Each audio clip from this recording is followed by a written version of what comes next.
And today's takeaway message is, if you think you've got some crappy family members, put it all in perspective. It could be a lot worse. Like, oh, I don't know, you could be Bobby Kennedy Jr. Oh my God. I mean, we all knew this was coming, the attack mode, and they've always kind of like dumped on him because he is kind of a wacky character, and I totally get that. But all was revealed with that yesterday, just like with the confirmation hearings of Bobby Kennedy Jr. to be health secretary. Follow the money to understand exactly what's happening there, and even follow the money with his own family members. Because some of the things said about that guy, wow, just unbelievable. There are black sheep of families, and then there's what he has to deal with. And I don't think this is the case. Like, I don't think this really happens. But can you just imagine? I kept on thinking of like a Christmas get-together or like a Thanksgiving get-together with all the Kennedys. Like, that should be an SNL skit if they were actually funny. Like, around the Thanksgiving table, his grandson or Caroline Kennedy that just said the most horrendous things about that guy. Do they have to sit together and like break bread? Does that really happen? I don't think so, but that would be hilarious. We'll get to that, the confirmation hearings as well, and also a beautiful ceremony, and I think a real example of how the country can come together with this Laken Riley Act that was signed yesterday. I hear from her mom at the ceremony. And some of the bipartisan support for the entire thing. And I think it's a great example of how the country can come together for something that is common sense and something we can all do, for sure. So we'll talk about that as well. All right, thanks for finding Wicked Radio. I appreciate you, as always, motoring through the work week, the audio podcast, wherever you get those, whatever platform you choose. It's usually available for you at about 9 a.m.-ish, right around there. And always on a replay right here on X. And thank you for the follows and the shares and notifications on for when we go live and all that good stuff. And now on Facebook, they wouldn't let me say radio, so this thing is called Wicked Wisdom with Bill Adams. And the YouTube thing, whatever that is, too, that's just Wicked Radio as well. But thanks for finding me. I appreciate you. Let's get right to it. This is the takeaway from me with the Kennedy thing that fascinates me. A little bit of background. When you grow up, and maybe you did, as a kid in Massachusetts, that's what I did. That's where I came from. You're kind of surrounded by Kennedy culture and lore. It's just one of those things that happens. You just kind of are. Like, you always hear about them. Somebody knows one of them because there's so many of them, right? And you always know about, Joe Kennedy and obviously JFK and, RFK, obviously. But going back further in the family with Honey Fitz and it's the whole fascinating American story, right? Whether you like them or not, I'm not talking about that. So you know a lot of these names already. And I've always kind of known about the stories about Bobby Kennedy, Jr., RFK Jr. here, and his confirmation hearings. This is why this is relevant now, and the things they've said about him. Never like this, though, because now that he's like really close to, and maybe people think he's going to get this confirmation as a health secretary, boy, did the knives come out for real. With public statements, though. I mean, like a ton of them all attacking him because they're threatened. Let's start with this character. You may know her, you may not. Caroline Kennedy. Oh, boy. And I love the reaction yesterday. I'm so shocked. She took such personal shots at RFK Jr. No, you shouldn't be shocked because this kind of stuff has been happening for years. Now, listen to this. And the visual of it is kind of, she's reading from a letter as if it's like a hostage letter or something. But listen to this personal attack. And one that Bobby is unqualified to fill.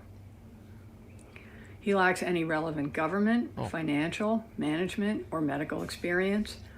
His views on vaccines are dangerous and willfully misinformed. Oh, okay. These facts alone should be disqualifying. But he has personal qualities related to this job. Here we go. Which for me pose even greater concern.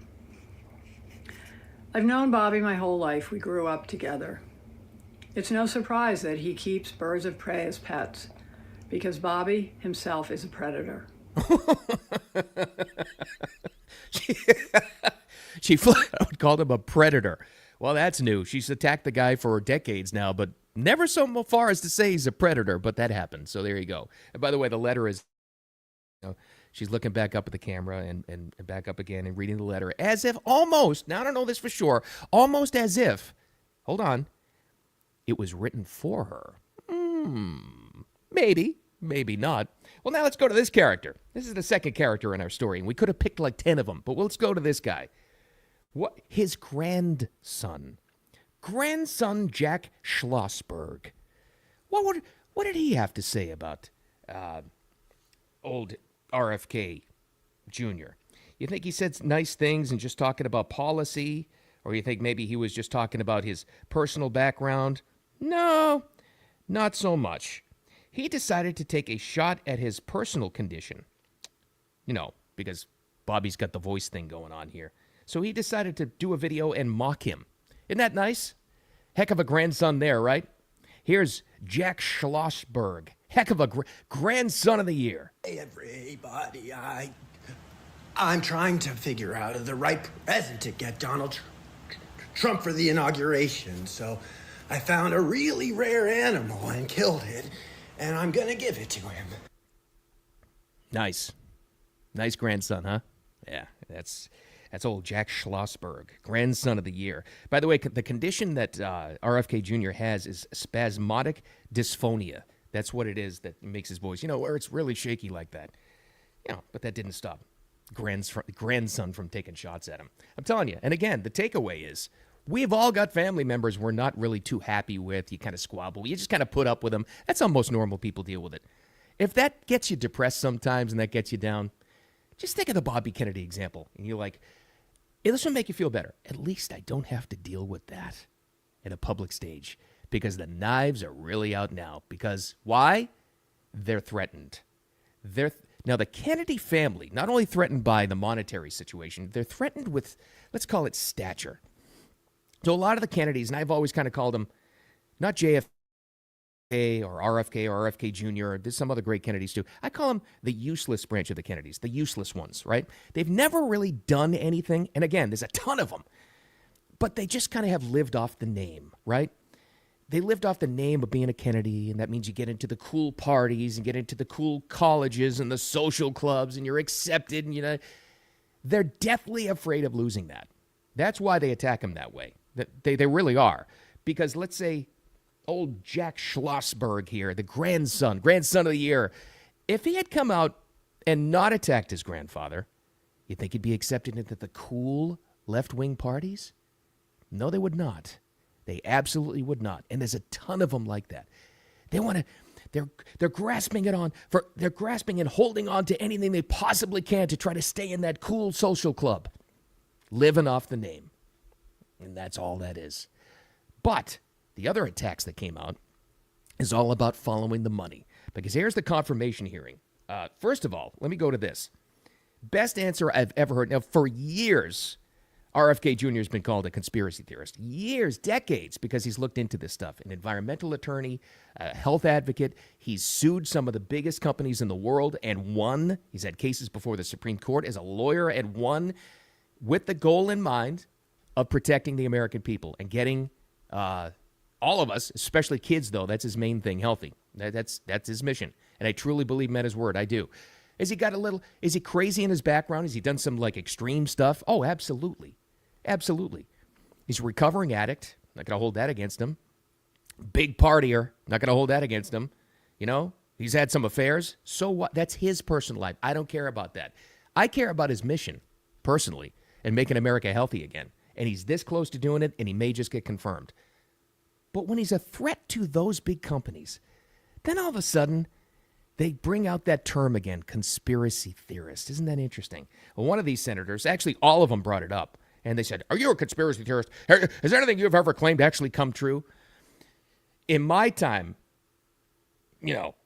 watching him explain these kinds of things, this is the best answer I've ever heard anybody claim with this. Now, it's long, but you got to hear the entire thing. Here's Bobby Kennedy Jr. yesterday talking about it. I was told that I was a conspiracy theorist.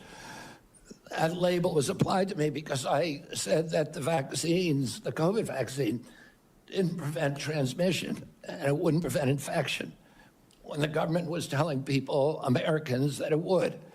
I was saying that because I was looking at the monkey studies in May of 2020. I was called a conspiracy. Now everybody admits it.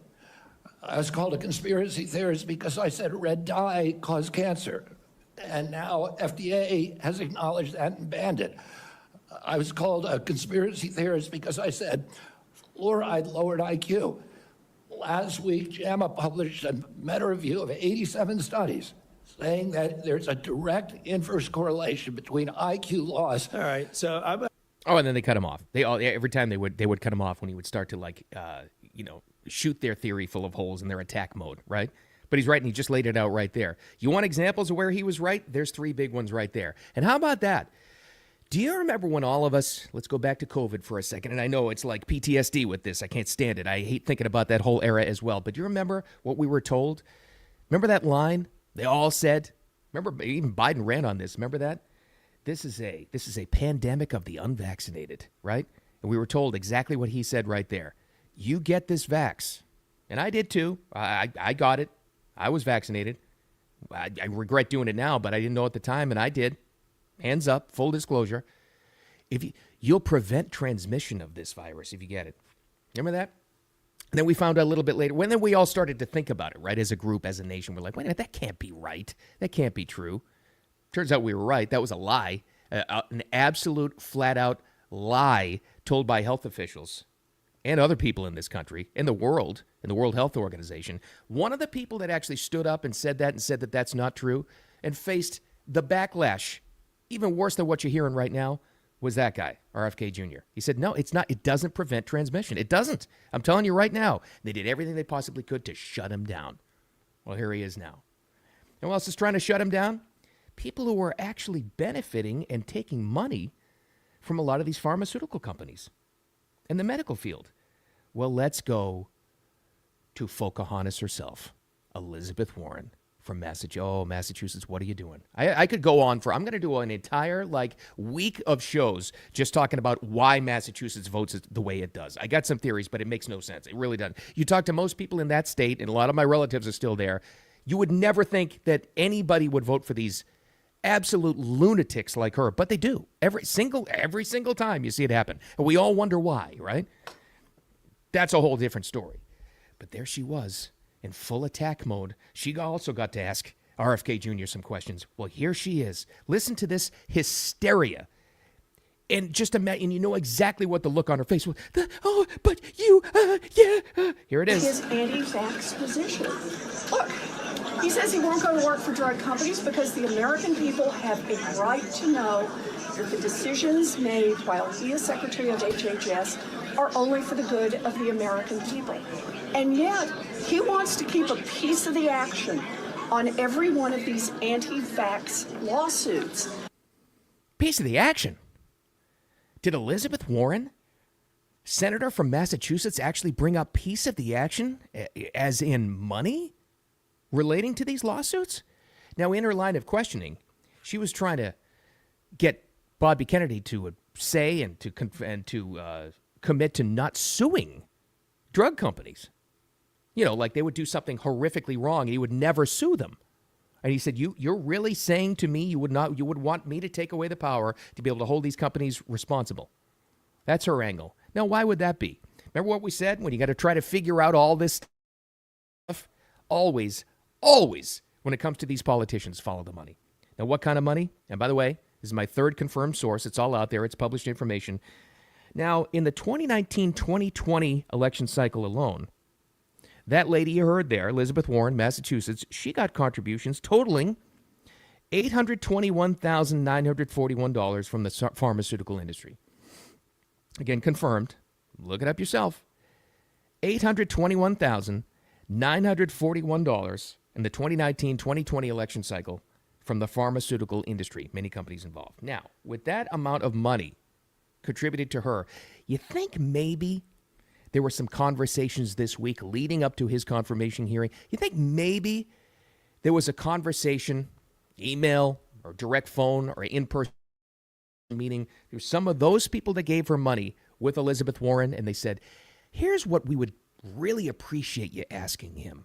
This is what we'd really like. And we're really kind of afraid that he would actually sue us. Senator, we would really like, we're not asking, we'd really like you to get him to commit to not suing us. Now, I don't know that it had happened for sure, but I think any semblance of common sense would tell you that's exactly what happened. When you're trying to figure out who's attacking who, when it comes to these politicians, follow the money. It'll always lead you to the right track. Unbelievable. God.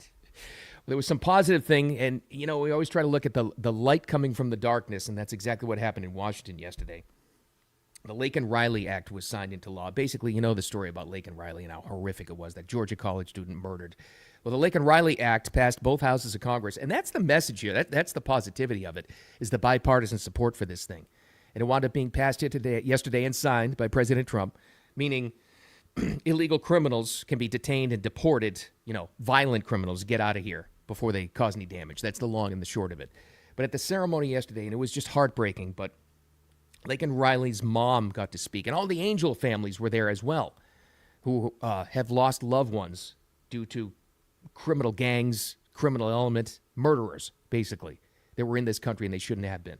Well, she got to speak, and it was absolutely beautiful, and this is what she said. And after this, I'll tell you the bipartisan support this had. And this is where this country is great and where we come together. Here's Laken Riley's mom just yesterday. And for helping to get this legislation into law.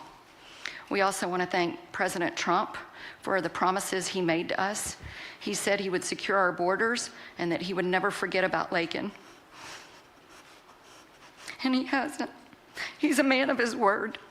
We trust that he will fight for the American people. I mean, when she was speaking, when some of the other families were speaking, just the the tears shed in the room for obvious reasons, understandable reasons there. One of the people, and this is that support, this is where we should come together as a country. It's not about politics. It's about common sense and protecting the American people. This is a great example of it because it had all kinds of, not for everybody, but a lot of bipartisan support.